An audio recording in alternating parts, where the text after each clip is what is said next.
ایران کے اندر کے حالات ہم نے دیکھا ویسٹ کے اندر، اور ٹرمپ کی بھی ٹویٹ کے بعد کے ایک تاثر دیا جا رہا ہے کہ بہت زیادہ اختلافات پائے جاتے ہیں، اور ان اختلافات کی وجہ سے جو ہے وہ ایران کوئی فیصلہ نہیں لے پا رہا کہ اس نے جنگ کرنے ہیں، نیگوسیشنز کرنے ہیں، کیا کرنے ہیں۔ لہٰذا یہ آپ سے جاننا چاہیں گے ایران کے اندر کے حالات، ہم اسکرین پہ تو حالات اور دیکھتے ہیں، لیکن ٹرمپ اور ویسٹ کی ٹویٹ اور ان کی خبریں، یہ آپ سے جاننا چاہیں گے اندرونی حالات ہیں کیا بیسیکلی؟ بسم اللہ الرحمن الرحیم۔ سب سے پہلے آپ کا اور مسلم فرنٹ کی پوری ٹیم کا شکریہ ادا کرتا ہوں، ناظرین کی خدمت میں سلام پیش کرتا ہوں، اور رہبر شہید انقلاب کی شہادت پر ایک مرتبہ پھر تسلیت پیش کرتا ہوں۔ دیکھیے، امریکہ بہت سے محاذوں پر، تقریباً تمام محاذوں پر شکست کھا چکا ہے، چاہے وہ میدان جنگ ہے، اس میں واضح اس کی شکست جو ہے وہ معلوم ہے، اسٹریٹجک شکست بھی ہے اس کی محاذ جنگ کے اندر، اور بھی کئی زاویوں سے اس پہ تبصرے ہو رہے ہیں، اس پہ آرٹیکلز لکھے جا رہے ہیں، اس پہ مختلف کالم نگار جو ہیں وہ لکھ رہے ہیں، اور بولنے والے تجزیہ نگار بات کر رہے ہیں۔ میدانی جنگ میں اس کی شکست، ڈپلومیسی کے میدان میں اس کی شکست، چونکہ جن پوائنٹس کے اوپر بات کی جاتی ہے اور کی گئی وہ اس طریقے سے نہیں اس کو لے کے آگے بڑھا، بلاکیٹ کر رہا ہے، مختلف اس طرح کے کام کر رہا ہے، تو وہ اپنی وہ لیاقت اور وہ چیز نہیں دکھا رہا ہے کہ جس طریقے سے مذاکرات کے ٹیبل پہ دونوں سائڈز کو دکھانی چاہیے۔ بس وہاں بھی شکست۔ اس کے علاوہ ایرانی عوام کو دیکھیں تو سڑکوں پر ہیں، جیسے ابھی آپ دکھا بھی رہے تھے، یہاں پہ ابھی بھی ہمارے سامنے اسکرین پر ہیں، اور امریکہ کے اندر دیکھا جائے تو امریکی عوام جو ہیں وہ چاہتی ہیں کہ جنگ سے نکلیں۔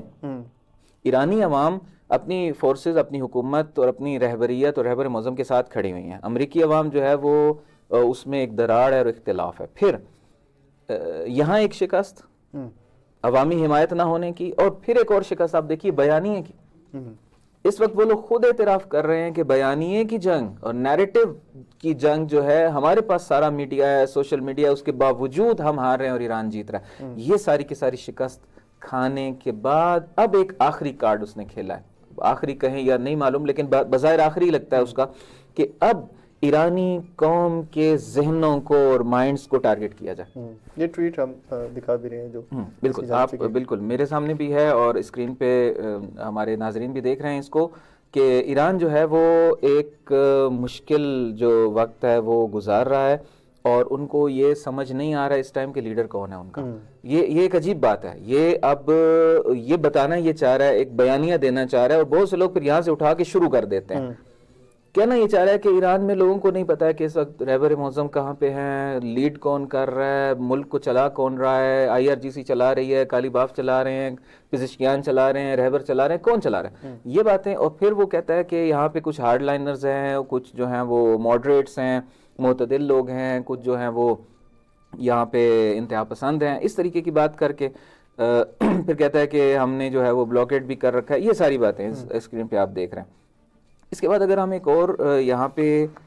دکھا سکیں اپنے ناظرین کو، ایک ٹویٹ ہے، بلکہ ری ٹویٹ ہے جو ٹرمپ نے کیا ہے،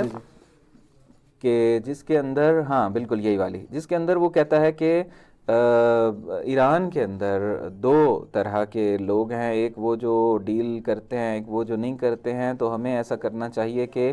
جو ڈیل نہیں چاہ رہے ہیں، مذاکرات نہیں چاہ رہے ہیں اور ہمارے ساتھ ڈیل نہیں کرنا چاہ رہے ہیں، ان کو مار دینا چاہیے۔ Let's kill the ones who don't want a deal. یہ کتنا بڑا جنگی جرم ہے، کتنا بڑا انسانی المیہ ہے کہ ایک خود کو پتہ نہیں کیا کچھ کہنے والے اور سمجھنے والے ملک کا سربراہ وہ اس طریقے سے ٹویٹ کرتا ہے کہ جو ہمارے ساتھ ڈیل نہیں کرتا ہے اس کو مار دینا چاہیے، اس ٹویٹ کو ری ٹویٹ کر رہا ہے۔ یعنی وہ ان لوگوں کا آپ انداز دیکھیے تو یہ انداز ہے۔ بس یہ بات بالکل واضح طور پہ بتا رہی ہے کہ وہ شکست کھا چکا ہے، اور اب وہ یہ اس وقت اس چیز کو ٹارگٹ کر رہا ہے کہ یہ ثابت کرے کہ ایران کی قوم ایک پوائنٹ پر نہیں ہے متفق۔